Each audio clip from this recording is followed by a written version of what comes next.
panimula. Ang pangunahing bagay na tinalakay sa sulat ni Pablo sa mga taga-Efeso ay ang panukala ng Diyos na pag-isahin kay Kristo ang lahat ng nasa langit at nasa lupa. Kabanatang 1, talatang Gs. Isang panawagan din ito sa mga anak ng Diyos para ipamuhay ang kahulugan ng dakilang panukalang ito sa pamamagitan ng pakikipag-isa kay Hesukristo. Sa unang bahagi ng Efeso, tinalakay niya ang pagkakaisa. Tinalakay rin niya ang paraan ng pagpili ng Diyos Ama sa kanyang bayan sa pagpapatawad at pagpapalaya sa kanila mula sa kanilang kasalanan sa pamamagitan ni Hesukristong anak niya. Gayun din, binanggit niya kung paano pinatutunayan ng Espiritu Santo ang dakilang pangako ng Diyos. Sa ikalawang bahagi, nanawagan siya na sila'y mamuhay sa paraang angkop sa kanilang pakikipag-isa kay Kristo. Gumamit siya ng ilang paghahambing upang ipakita ang pagkakaisa ng mga anak ng Diyos sa pakikipag-isa nila kay Kristo. Ang iglesia ay tulad ng katawan. Si Kristo ang ulo. Tulad ng gusali, si Kristo ang patong panulo. O gaya ng babaeng may asawa, si Kristo ang asawang lalaki. Nagawa ang mga pagpapahayag na ito pagkat ang nag-uudyok sa kanya ay ang kagandahang loob ng Diyos sa pamamagitan ni Kristo. Lahat ng bagay ay minamasdan sa liwanag ng pag-ibig, pagpapakasakit, pagpapatawad, kagandahang loob at kalinisan ni Kristo.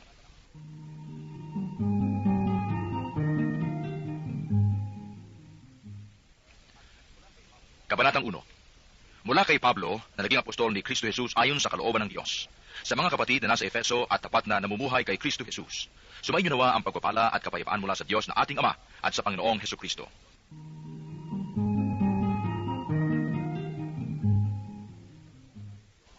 Magpasalamat tayo sa Diyos at Ama ng ating Panginoong Hesukristo. Pinagkalooban niya tayo ng lahat ng pagpapalang espiritual dahil sa ating pakikipag-isa kay Kristo. At sa ating ngang pakikipag-isang ito, hinirang na niya tayo bago pa nilikha ang sanlibutan upang maging banal at walang kapintasan sa harap niya. Dahil sa pag-ibig ng Diyos, tayo kanyang itinalaga upang maging mga anak niya sa pamamagitan ni Hesukristo. Yan ang kanyang layunin at kalooban. Purihin natin siya dahil sa kanyang kahangahangang pagkalinga sa atin sa pamamagitan ng kanyang minamahal na anak. Tinubos tayo ni Kristo sa pamamagitan ng kanyang kamatayan at sa gayoy pinatawad na ang ating mga kasalanan. Gayon kadakila ang pag-ibig na ipinadaman niya sa atin. Binigyan niya tayo ng karunungan at kabatiran upang lubos nating maunawaan ang kanyang lihim na panukala na isa sa katuparan sa pamamagitan ni Kristo. Pagdating ng takdang panahon, ang panukalang ito ay pag-isahin kay Kristo ang lahat ng nasa langit at nasa lupa. At dahil kay Kristo, kami naging bayan ng Diyos na nagsagawa ng lahat ng bagay ayon sa kanyang panukala at kalooban. Nangyari ito nang kami hirangin niya noon pang una, kaming mga unang umasa kay Kristo sa layong ikadadakila niya. Kayo may naging bayan ng Diyos nang kayo'y manalig sa Kanya matapos ninyong marinig ang salita ng katotohanan, ang mabuting balita na nagdudulot ng kaligtasan. Kaya't ipinagkaloob sa inyo ang Espiritu Santong ipinangako ng Diyos bilang tatak ng pagkahirang sa inyo. Ang Espiritu ang katibayan ng mga pangako ng Diyos sa ating mga hinirang hanggang kamtan natin ang lubos na kaligtasan. Purihin natin ang Kanyang kadakilaan. Kaya nga, mula nang mabalitaan ko ang tungkol sa inyong pananalig sa Panginoong Hesus at ang inyong pag-ibig sa lahat ng hinirang, walang humpayang pasasalamat ko sa Diyos para sa inyo. Inaalaala ko kayo sa aking pananalangin at hinihiling sa Diyos ng ating Panginoong Hesukristo, ang dakilang Ama, na pagkalooban niya kayo ng espiritu ng karunungan at ng tunay na pagkakilala sa Kanya. Naway liwanagan ng Diyos ang inyong mga isip upang malaman ninyo ang ating inaasahan sa Kanyang pagkatawag sa atin. Ito'y ang kalwalhatiang inilaan niya sa Kanyang mga hinirang at ang walang hanggang kapangyarihan niya sa atin na mga nananalig sa Kanya. Ang kapangyarihan ding iyon ang muling bumuhay kay Kristo at nagluklok sa Kanya sa kalangitan, sa kanan ng Diyos. Kaya't nasa ilalim ng kapangyarihan ni Kristo ang lahat ng paghahari, kapamahalaan, kapangyarihan at pamunuan. Higit ang kanyang pangalan kaysa lahat ng pangalan, hindi lamang sa panahong ito kundi pati sa darating. Ipinailalim ng Diyos sa kapangyarihan ni Kristo ang lahat ng bagay at siya ang ginawang ulo ng iglesia. Ito ang katawan ni Kristo, ang kapuspusan niya na pumupuspos sa lahat-lahat.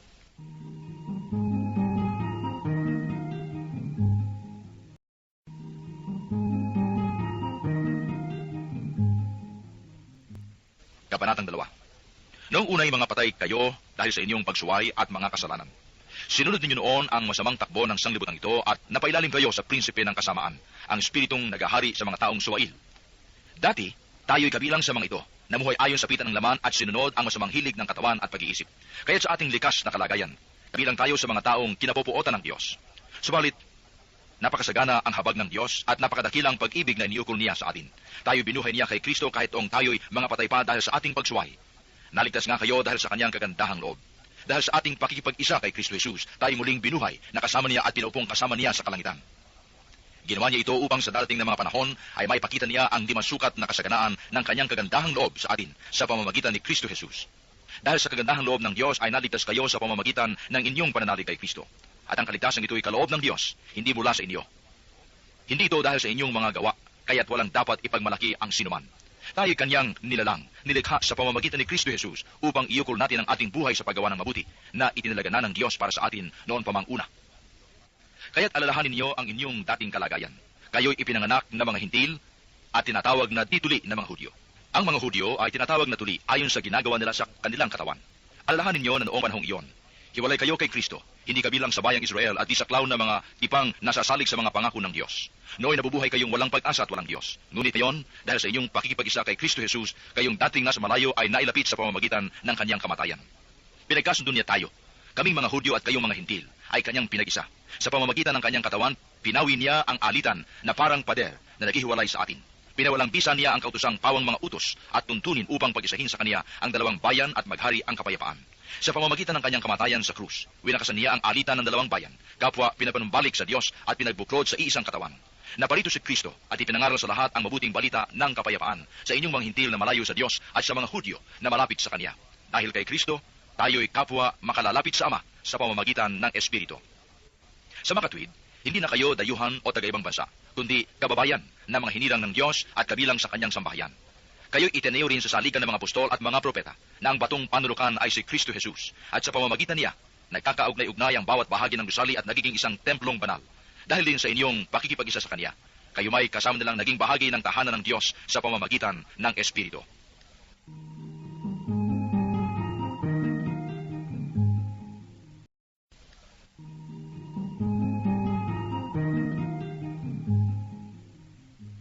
Banatang 3. Dahil dito, akong si Pablo na bilanggo ni Kristo Jesus alang-alang sa inyong mga hintil ay dumadalangin sa Diyos. Marahil naman, nabalitaan na ninyong dahil sa kagandahang loob ng Diyos ay pinagkatiwala niya sa akin ang tungkuling ito para sa inyong kapakinabangan. Ipinahayag sa akin ng Diyos ang kanyang lihim na panukala, tulad ng nabanggit ko na sa dakong una. At habang binabasa ninyo ito, malalaman ninyong naunawaan ko ang hiwaga tungkol kay Kristo. Ang hiwagang ito ay hindi ipinaalam sa mga tao noong mga nakaraang panahon, ngunit inihayag ngayon ng Diyos sa pamamagitan ng Espiritu sa kanyang mga banal na apostol at mga propeta. At ito ang lihim, sa pamamagitan ng mabuting balita ang mga hintil tulad din ng mga Hudyo, ay may bahagi sa mga pagpapalang mula sa Diyos, mga bahagi rin sila ng iisang katawan at kahati sa pangako ng Diyos dahil kay Kristo Jesus. Sa kagandahang loob ng Diyos, ako'y ginawa niyang lingkod para sa mabuting balita sa pamamagitan ng kanyang kapangyarihan. Ako ang pinakahamak sa mga hinirang ng Diyos, gayunmay minarapat niyang ipagkaloob sa akin ang gawain ito. Ipahayag sa mga hintil ang mabuting balita tungkol sa masagana at di malirip na pagpapalang nagbubuhat kay Kristo, at ipaliwanag sa lahat kung paano isasagawa ang lihim na panukala ng Diyos. Ito'y matagal na panahong inilihim ng Diyos na lumikha ng lahat ng bagay upang sa pamamagitan ng Iglesia ay maipakilala ngayon sa mga pinuno at mga may kapangyarihan doon sa kalangitan ang walang hanggang karunungan ng Diyos na nahayag sa iba't ibang paraan. Alasunod ito sa walang hanggang panukala na isinakatuparan niya kay Kristo Jesus na ating Panginoon. Dahil sa ating pakikipag-isa at pananalig sa Kanya, makalalapit tayo sa Diyos ng panatag ang loob. Kaya't hinihiling ko sa inyo na huwag kayong masisiraan ng loob dahil sa kahirapang tinitiis ko alang-alang sa inyo. Yamang ito'y sa kabutihan ninyo. Dahil dito, ako'y naninikluhod sa Ama na siyang pinagtutularan ng pagkaama sa bawat sambayanan sa langit at sa lupa. Hinihiling ko ayon sa kanyang kayamanan at kadakilaan na palakasin niya ang inyong buhay espiritual sa pamamagitan ng kanyang espiritu. Naway manahan si Kristo sa inyong puso sa pamamagitan ng inyong pananalig sa Kanya upang sa inyong pag-uugat at pagiging matatag sa pag-ibig, maunawaan ninyo kasama ng mga hinirang kung gaano kadakila ang pag-ibig ni Kristo. At naway makilala ninyo ang di matingkalang pag-ibig na ito upang mapuspos kayo ng kapuspusan ng Diyos. Sa Diyos na makagagawa ng higit kaysa lahat ng maaari nating hilingin at isipin sa pamamagitan ng kanyang kapangyarihang nagahari sa atin. Sumakanya ang kapurihan sa pamamagitan ng Iglesia at ni Kristo Jesus magpakailan-kailanman. Amen.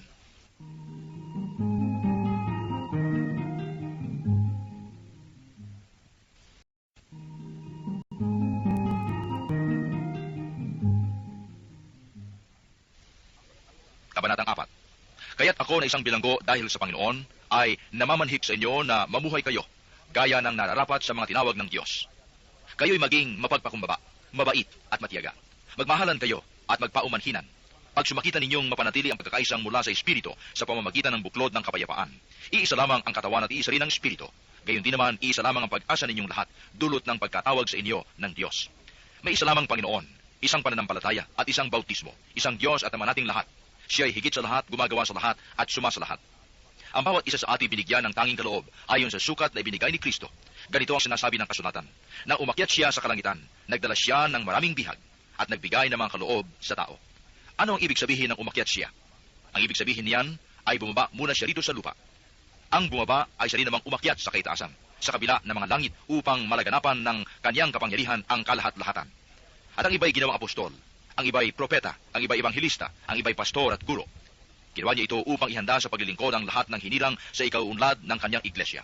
Sa gayon, tayong lahat ay magkakaisa sa pananampalataya at pagkakilala sa anak ng Diyos at magiging ganap ang ating pagkatao ayon sa pagiging ganap ni Kristo.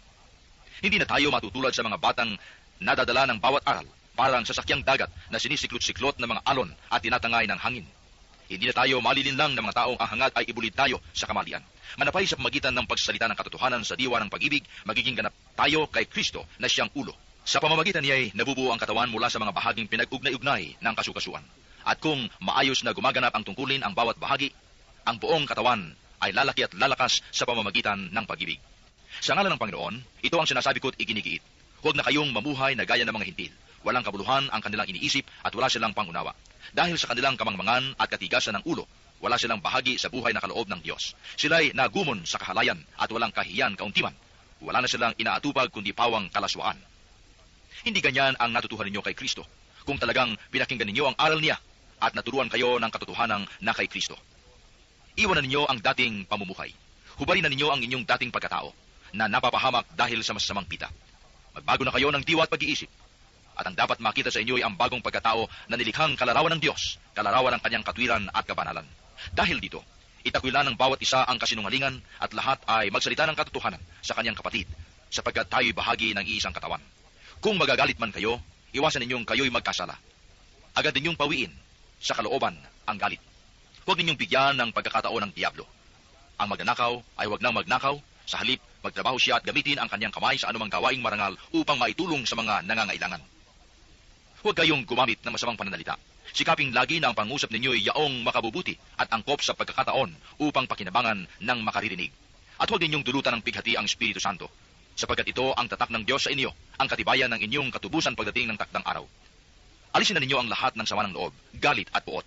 Huwag na kayong mambubulyaw, manlalait at mananakit ng damdamin ng kapwa. Sa halip, maging mabait kayo at maawain sa isa't isa at magpatawaran tulad ng pagpapatawad sa inyo ng Diyos sa pamamagitan ni Kristo.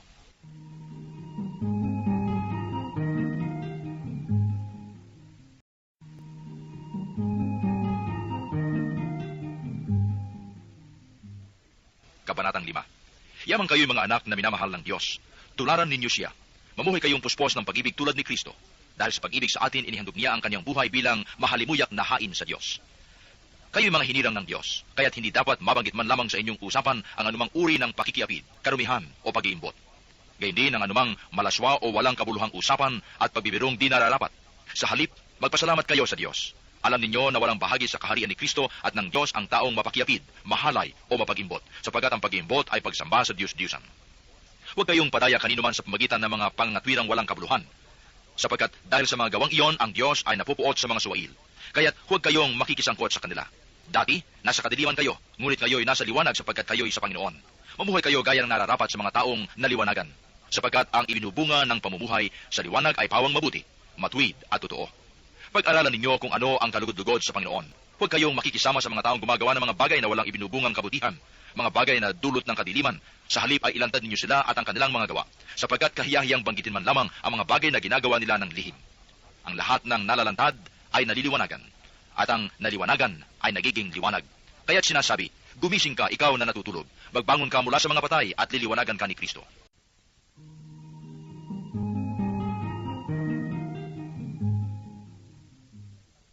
Kaya't ingatan ninyo kung paano kayo namumuhay. Mamuhay kayong tulad ng matatalino at di tulad ng mga mangmang, sapagkat masama ang takbo ng daigdig. Samantalahin ninyo ang bawat pagkakataon na kayo'y makagawa ng mabuti. Huwag kayong mga hangal. Unawain ninyo kung ano ang kalooban ng Panginoon. Huwag kayong maglalasing, sapagkat nakasisira iyan ng maayos na pamumuhay. Sa halip ay sikapin ninyo mapuspos kayo ng Espiritu Santo, sa masamang ipahayag ang inyong damdamin sa pamamagitan ng mga salmo, mga imno at mga awiting espiritual.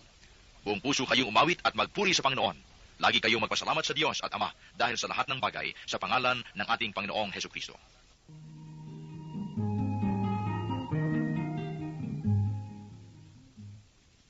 Pasakop kayo sa isa't isa, tandaan ng inyong paggalang kay Kristo. Mga babae, pasakop kayo sa inyong asawa tulad ng pagpapasakop ninyo sa Panginoon. Sapagkat ang lalaki ang ulo ng kanyang asawa, tulad ni Kristo na siyang ulo ng iglesia na kanyang katawan, at siyang tagapagligtas nito. Kung paanong nasasakop ni Kristo ang iglesia, gayon din naman, ang mga babae dapat pasakop ng lubusan sa kanilang asawa.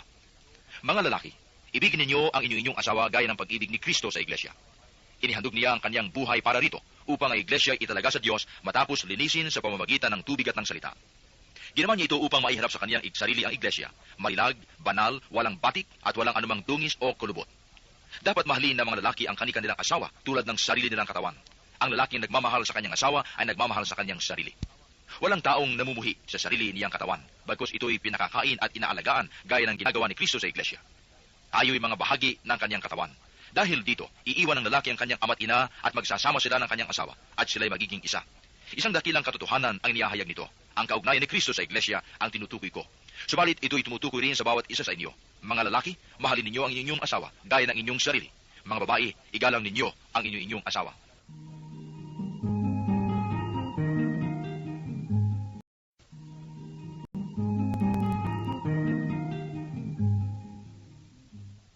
Kabanatang 6.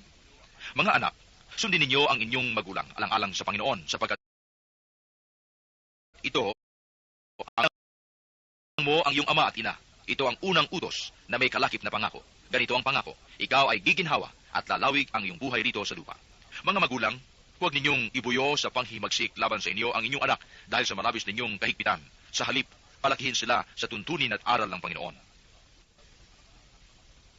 Mga alipin, sundin ninyo ang inyong mga Panginoon dito sa lupa ng buong galang, takot at katapatan na parang si Kristo ang inyong pinaglilingkuran.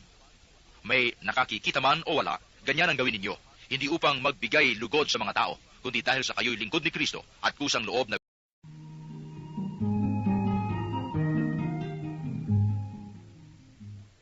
Kabanatang 5.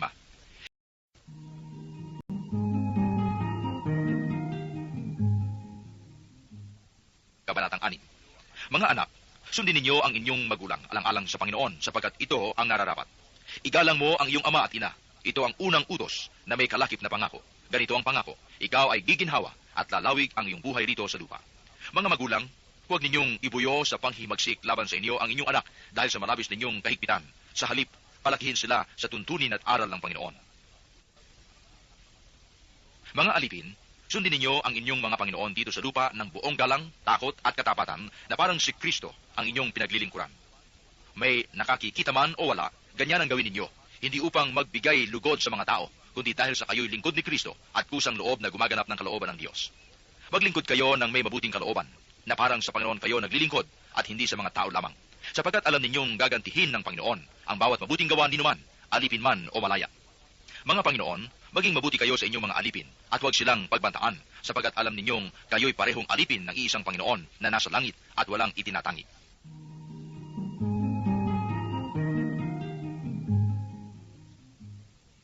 Sa wakas, magpakatibay kayo sa pamamagitan ng inyong pakikipag-isa sa Panginoon at sa tulong ng dakilang kapangyarihan niya. Isuot ninyo ang baluting kaloob ng Diyos upang mapaglabanan ninyo ang mga lalang ng Diablo. Sapagkat ang kalaban natin hindi mga tao, kundi mga pinuno, mga may kapangyarihan at mga tagapamahala ng kadilimang namamayani sa sanglibutan ito, ang mga hukbong espiritual ng kasamaan sa himpapawid. Kaya't isuot ninyo ang baluting mula sa Diyos. Sa gayon, makatatagal kayo sa pakikipaglaban pagdating ng masamang araw na iyon. At pagkatapos ng inyong pakikipaglaban, ay matatag pa rin kayong nakatayo. Kaya't maging handa kayo. Gawin ninyong bigkis ang katotohanan, itakip sa dibdib ang baluti ng pagkamatuwid, at isuot ang panyapak ng pagiging handa sa pangangaral ng mabuting balita ng pakikipagkasundo sa Diyos. Taglay ninyong lagi ang kalasag ng pananalig kay Kristo bilang pananggat pamatay sa lahat na nagliliyab na palaso ng masama. Isuot ninyo ang helmet ng kaligtasan at kunin ninyo ang tabak ng kaloob ng Espiritu. Sa makatuwid ang salita ng Diyos. Ang lahat ng ito'y gawin ninyo sa pamamagitan ng mga panalangin at pagsamo. Manalangin kayo sa lahat ng pagkakataon sa patnubay ng Espiritu. Kaya't lagi kayo maging handa at patuloy na manalangin para sa lahat ng hinirang ng Diyos. Ipanalangin din ninyong ako'y pagkalooban ng wastong pananalita upang buong tapang kong maipahayag ang hiwaga ng mabuting balita. Dahil sa mabuting balitang ito, ako'y sinugo at ngayoy natatanikalaan. Kaya't ipanalangin ninyong maipahayag ko ito ng buong tapang gaya ng nararapat. Itipik ko na malating kapatid at tapat na lingkod ng Panginoon ang magbabalita sa inyo ng lahat ng bagay tungkol sa aking kalagayan at ginagawa. Kaya't sinusugo ko siya sa inyo upang malaman ninyo ang aming kalagayan at lumakas ang inyong loob. Ang kapayapaan at ang pag-ibig na kalakip ang pananampalataya ay ipagkaloob nawa ng Diyos Ama at ng Panginoong Hesukristo sa mga kapatid. Ang pagpapala ng Diyos ay sumainyong lahat na umiibig ng walang maliw sa ating Panginoong Hesukristo.